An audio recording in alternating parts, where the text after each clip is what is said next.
A ventilação está na nossa vida em vários aspectos, desde dentro de casa, no trabalho. E quem sou eu para estar aqui na frente de vocês hoje falando de ventiladores, né? Eu sou a Laura Baldicerra, eu trabalho na Projomec desde que eu nasci, porque a empresa é da família.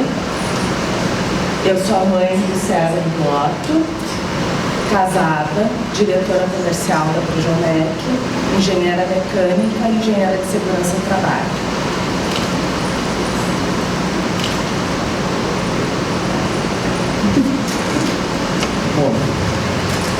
Antes de entrarmos na temática da nossa palestra, eu quero destacar a importância da ventilação no mercado de HVACR que a gente está, né? Sistemas de ventilação são tratados no tratamento do ar, processos industriais, ambientes críticos como saúde, armazenagem de dados e também no conforto térmico. Sendo elemento de tamanha importância, é necessário que se aborde dois aspectos neste caso, que é o custo e o benefício, né? Ninguém vai fazer um sistema todo de ventilação se não tem algum benefício por trás, não vai só, eu quero gastar meu dinheiro hoje, eu vou ver se aqui tem trocas necessárias e vamos tirar essa solda daqui desse ambiente. Não, ninguém vai querer fazer isso. E esse custo representa o valor investido e o benefício que justifique o valor dedicado a essa implantação. Eu separei para vocês alguns casos de manutenção que a gente tratou lá dentro da empresa, em que a instalação ou o projeto teve alguma coisa ali que não foi legal e o ventilador não dava o resultado que tinha que ter. O que o cliente reclamava neste caso? Que tinha desbalanceamento e ruído muito alto. Aí a gente vai lá, olha esse equipamento e descobre que a instalação não tinha um amortecedor ali embaixo, então ele era colocado direto sobre o solo, não tinha coxinho, não tinha borracha, ele não estava nem muito bem chumbado ainda nesse quesito. E além disso, ele não tinha aqui, ó, nenhum colarinho. Ele, como trabalhava com temperatura, ele tinha uma junta de dilatação. E ainda para completar, tinha uma curva a 90 graus na descarga desse equipamento, para o lado oposto ao da aspiração. Isso vai ser importante lá para frente. O cliente reclamava que o ventilador era desbalanceado. A gente desacoplou o ventilador do sistema e mediu entre 2 e 5,5 milímetros por segundo, que é um equipamento ok, está dentro de padrão, está tudo bem. Quando a gente acoplou ele de volta no sistema, ele media mais de 10 milímetros por segundo, com picos de até 27 milímetros por segundo. Isso vai causar um dano, inclusive, estrutural nesse equipamento. Ele vai começar a rachar no futuro, além de prejudicar no início já a bancarização toda, que era a reclamação dele, que ele não conseguia manter, o rolamento durava menos de mês em fazer a substituição. Ali, nesse caso, ele tinha, voltando, ele também tinha o efeito sistema, por causa dessa curva aqui na instalação. Esse ventilador ele tinha sido selecionado para sobrar 20% na potência dele. E o que ele estava consumindo? 125%. Ele tinha entrado em todo o fator de serviço do motor elétrico. O que é o efeito sistema? O efeito sistema ele foi introduzido pela ANCA em 1997. Ele fala sobre quando a gente projeta um ventilador, a gente considera as curvas que estão no sistema, mas as curvas que são diretamente na aspiração ou na descarga, ou transformações, qualquer obstrução, qualquer coisa que prejudique a entrada desse ar, ele vai prejudicar a entrada e vai consumir mais potência. A curva de desempenho ideal, a perda da carga acoplada, mas também deve levar em consideração as perdas dos pontos de entrada e saída do ventilador. Aqui a gente tem a distribuição da velocidade logo que sai do ventilador. Aqui é uma outra forma de dizer que se a gente não der espaço, o ventilador ele vai perder essa recuperação da pressão aqui. Ele vai agir turbulento aqui nessa região e não vai conseguir render o que era projetado numa curva.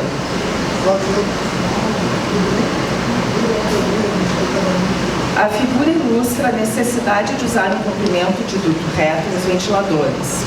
Evite descarga livre para ventiladores inlines e centrífugos. Adicione o comprimento de duto necessário para obter um perfil de velocidade uniforme e minimizar as perdas.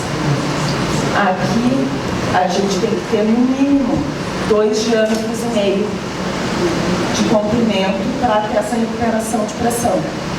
Se não tiver esse comprimento, o ventilador já vai partir, já vai começar dali com problema de rendimento. E para cada 12 metros por segundo, tu tem que adicionar 1 diâmetro.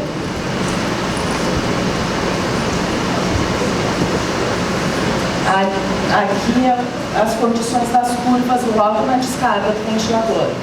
Tem a posição A e B que são ruins, a C e a D são piores. Vocês lembram que eu comentei no início, ali na apresentação do caso, que qual dessas curvas aqui que vai ser, nesse caso que eu apresentei há pouco? As A, D, C ou D. A aspiração do ventilador está aqui. Naquele caso, a gente não estava vendo a aspiração. D é para o lado oposto à aspiração. É a condição D. Ela estava para o lado oposto à aspiração. A C é para cima. Então, ele está na pior condição para apreendimento de equipamento. Bom, aqui são regras básicas para a gente conseguir eliminar o efeito sistema de uma instalação. Se a gente não conseguir 2,5 diâmetros, a gente pode botar 25% de comprimento para resultar um ganho de 80% ou 50% para 90%. Então não consegue os 2,5 diâmetros, bota 1,5 diâmetro que já vai resolver um monte de problema de potência. Mínimo 3 a 5 diâmetros de duto reto na aspiração, evitar qualquer vórtice na entrada do ventilador, use o duto reto o mais longo possível para as condições de trabalho. A primeira curva de descarga não deve estar a menos de 1,5 diâmetro da unidade para minimizar a resistência e o ruído. A ANCA especifica um duto de saída que não seja maior que 107,5% da área ou menor que 87,5% da área de descarga do ventilador. Se necessário uma transição de duto, proceda a uma inclinação de no mínimo, a inclinação não pode ser maior que 15% e menor que 7%. Então, ela não pode também ser nem muito divergente, nem muito convergente, essa conversão. Tá, mas eu não tenho espaço, aí eu resolvi que eu vou considerar o efeito sistema na minha tubulação, no meu sistema, e vou pagar como é que vai ser cobrado quando eu uso o equipamento com efeito sistema. Ele vai ter mais perdas, e essas penalidades vai ter mais velocidade no ventilador, com mais velocidade tu vai ter motor maior, que vai aumentar o teu custo, eficiência reduzida, aumento de vibração e aumento do efeito acústico. E quando tu tem ali na seleção do ventilador, tu pega ali, tem nível de pressão sonora, aquele valor também não vai ser mais o mesmo. Tu não vai conseguir ter o ruído da classificação do ventilador. Tu vai ter um ruído mais alto. Aí o cara pega e manda isso aqui pra gente, de foto que o ventilador não estava funcionando. Vocês acham que esse ventilador vai funcionar bem? Esse ventilador é nosso. Tem uma curva aqui na aspiração, ele não respeita a transição, né? Não, bom, não tem nem o que dizer de uma coisa dessas. Mas o ventilador que não funcionava. Nesse caso, é um caso até um pouco similar, só que ele tem um agravante, não tem o efeito sistema, mas a tubulação ela está toda apoiada no ventilador. Então, além de entrar em reverberação sistema, tendo que trocar mais vezes os mancais, o ventilador ele não é projetado para sustentar a tubulação. A tubulação tem que ser sustentada de alguma outra forma. O ventilador ele é projetado para ele se sustentar sozinho, e o ideal é que tenha um colágeno flexível aqui, e na base tem que ter alguma coisa também que isole o ventilador do solo, para não propagar o ruído nem pelo solo e nem pela tubulação. O ventilador ele é uma máquina girante. Aqui é a condição pior. Um ventilador gera ruído, podendo ter causas aerodinâmicas, ruído de turbulência, som giratório.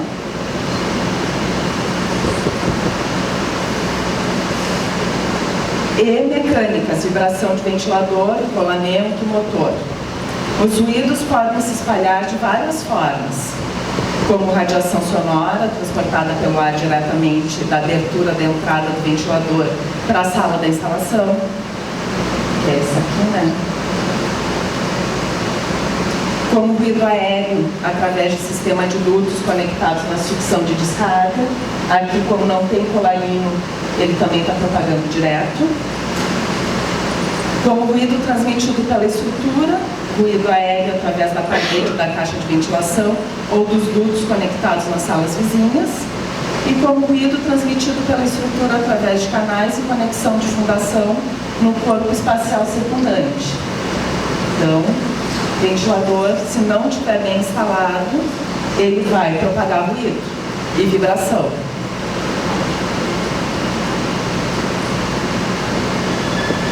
A transmissão do som através de elementos de conexão fixos para outras áreas é chamada de transmissão de som transmitido pela estrutura. As vibrações do som são conduzidas para a fundação, que era aquele caso do solo, e então transferida para outras partes do ambiente. A instalação de isoladores pode ajudar, pois contém duas tarefas: o isolamento acústico estrutural e isolamento de vibração mecânica, evitando em grande parte a transmissão de vibração, que são causadas pelo desequilíbrio residual e pelas vibrações dos rolamentos, e por outro lado, pela transmissão do ruído da estrutura. Esse aqui, o cliente entrou em contato reclamando que a correia saiu do lugar. Aqui tinha quebrado a mancanização, né? O eixo saiu do lugar. Aí a gente vai lá e olha o que aconteceu com o bendito ventilador. Tinha resto de obra, tinha dreno colocado em outro lugar, tinha até cocô de pombo nisso aqui. Aí o ventilador pega, aspira essa sujeira. Aspirando isso, vai quebrar, não tem como. Ele está rodando aqui a mais de 1000 RPMs. Entrou ali, estragou tudo. Então, é um caso que, para surpresa do cliente, a garantia não vai cobrir. E ele ainda também tinha tirado os filtros e alterado a entrada do ar do equipamento. Esse cliente aqui, ele estava com um lavador de gases inoperante. É um restaurante e o ventilador ele era para aspiração da fritadeira, das chapas. E a gordura, ela é bandida nesse aspecto, né? O ventilador começava operando desbalanceado no início do turno, porque a gordura, quando está girando o ventilador, ele se homogeneiza. Durante o início turno ele vibrava. Daí o cliente dizia que não entendia, que depois ele parava de vibrar. A gordura ela se redistribuía e parava de vibrar. A gente aconselhou para este caso, esse cliente já estava com problema nos rolamentos. Então a gente aconselhou para esse caso a troca dos rolamentos, a limpeza do rotor com água quente, de preferência, né? E ligar o lavador de gases, para não chegar até o ventilador essa contaminação. E daí vai melhorar todo o sistema dele. Aí esse cliente entra em contato, por quê? Fez a limpeza, mas depois que limpei meu equipamento, ele começou a vibrar. Poxa vida, limpei tão direitinho. A gente foi lá, abre a porta de inspeção, olha pá por pá, 2 pás sujas. Aí não tem milagre, né, gente? 2 pás, um outro piorou o desbalanceamento que ele teria antes, que aquele ponto acumulou, é que nem roda de carro. Não sei se alguém aqui já andou de carro, estrada de chão. Aí sai da estrada, lava a roda. Aí o carro fica parecendo um sapo, porque não limpou embaixo da roda. Ou a parte de cima, depois ela não ficou bem limpa, porque tu lavou só a parte de baixo. Aí com o ventilador vai ser a mesma coisa. O que a gente aconselha quanto à limpeza do equipamento? Que ela seja feita com uma frequência ideal, daí o cliente vai ter que definir qual é a frequência dele, dependendo do caso a gente aconselha de 15 em 15 dias, sendo produto neutro, sem que não seja solvente, né, para não prejudicar a tinta, e muito menos abrasivo, para não arrancar a tinta fora também.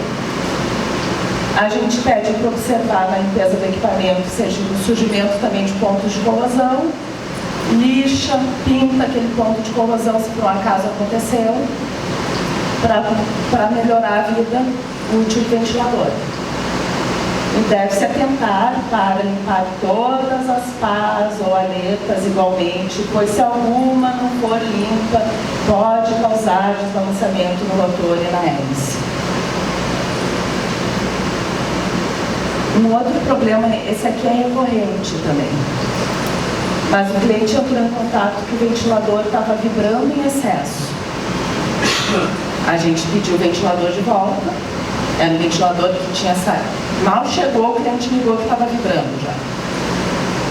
A gente pediu o equipamento de volta, qual não é a nossa surpresa que o cara disse que estava vibrando o equipamento. Ligou, né? Não tinha sinal nenhum de ligação elétrica nos fios. Então a gente suspeita pelos danos na funilaria, na carcaça e nas telas, que o cliente no descarregar, ele não tenha feito a descarga da forma correta.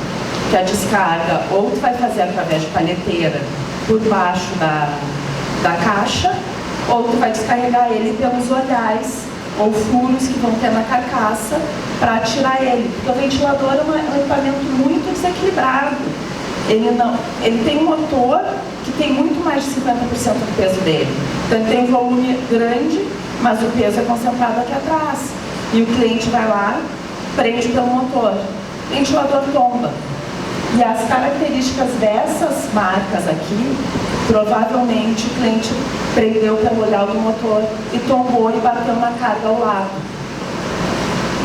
Então tem que ter planejamento de obra, inclusive para poder planejar como é, vai chegar o ventilador, ela é uma máquina pesada, é uma máquina grande. Como é que eu vou tirar ele? Como é que eu vou transportar ele dentro da obra? Eu vou arrastar ele? Não, se arrastar também vai dar problema na geometria do equipamento. Então a gente recomenda que o transporte de içamento deve ser feito através de alças ou furos de içamento localizado na carcaça. Nunca movimente os ventiladores apoiando-os pelo rotor, bocal de aspiração, bocal de descarga, polias e protetores. Em hipótese alguma, atravesse cabos ou madeiras entre pás, rotores e hélices.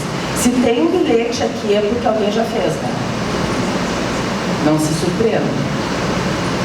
Esse equipamento, o cliente entra em contato conosco, que o ventilador vibrava. Aí a gente vai lá, o ventilador não tinha colarinho de aspiração, de escape. Então, se tu não isolar ele do teu sistema, tu vai passar ou para o teu mezanino, ou para uma laje. Ele tem que estar bem instalado, senão a gente vai ter problema. Aqui é a tabela de grau de desbalanceamento permitido pela ISO 1940. O ventilador, ele é considerado balanceado quando ele tiver com até 6,3 milímetros por segundo de vibração. Só para ter um padrão aqui, roda de carro a 40 milímetros por segundo. Então, o ventilador ele tem que estar bem balanceado para estar operando, senão ele dá uma pressão muito ruim. Deixa eu olhar aqui.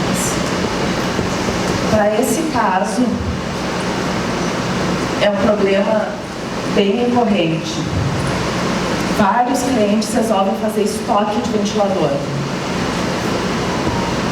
Não, ou fica parada a obra para, fica um ano o equipamento parado. O rolamento, ele não é projetado para ser armazenado na posição de operação dele, que é essa. Quando ele fica muito tempo parado, a graxa que tem aqui dentro, ela separa, ela deshomogeneiza, ela deixa de ser graxa, vira um sabão e um solvente. E aqui a esferinha vai começar a entrar em contato com o metal do rolamento, na capa dele, e vai formar uma corrosão. A partir do momento que tu tiver essa corrosão no equipamento, no rolamento, tanto do ventilador quanto do motor elétrico, tu perdeu esse rolamento. Então a gente pede para girar no mínimo quando está parado em obra, uma vez de 15 em 15 dias ou uma vez por semana o rolamento. Tem que ir lá girar, nem que seja manualmente, para não acontecer isso. Se acontecer, passou 2 meses, tem que avaliar os rolamentos, tanto do motor elétrico quanto do equipamento, para não chegar lá, instalar o equipamento e descobrir que tem que trocar tudo. Aqui é o que diz o nosso manual de armazenagem, que tem que girar, que tem que armazenar o equipamento em um lugar livre de intempérie. Uma vez a gente foi num shopping, uma cidade, acho que era Rio de Janeiro, beira-mar, telhado. Quando foram startar os rolamentos, tudo estragado, porque estavam parados no telhado e virou tudo sabão. Aqui é o nosso manual, caso alguém queira ter acesso a ele, para copiar o QR Code. Se não, depois pode entrar e pedir também por e-mail.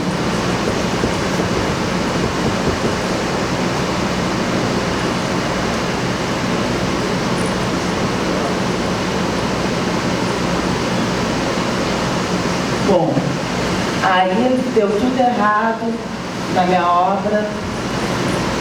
Esse gráfico aqui ele é só simbólico, poderia ser tempo e quanto que eu gastei em manutenção, porque a minha obra deu problema.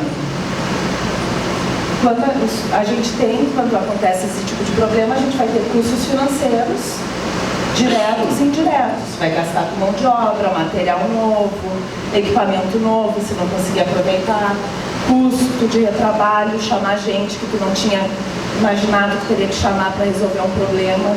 Tudo isso é custo. Vai perder tempo de produtividade, um projeto mal planejado vai atrasar a conclusão, tu vai perder tempo, vai afetar a capacidade da empresa em atender os prazos e entregas em compromissos importantes e, por resultado, tu pode perder uma futura venda. Então, tu vai ser prejudicado por fazer uma coisa mal feita.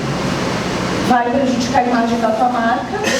Quem é que vai querer aportar dinheiro nesse cara que não entrega a obra, que não funciona o equipamento, que dá tudo errado? Corre o risco de sofrer uma multa.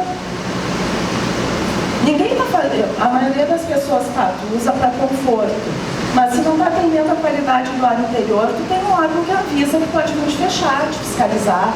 Antes de te fechar, vai te multar.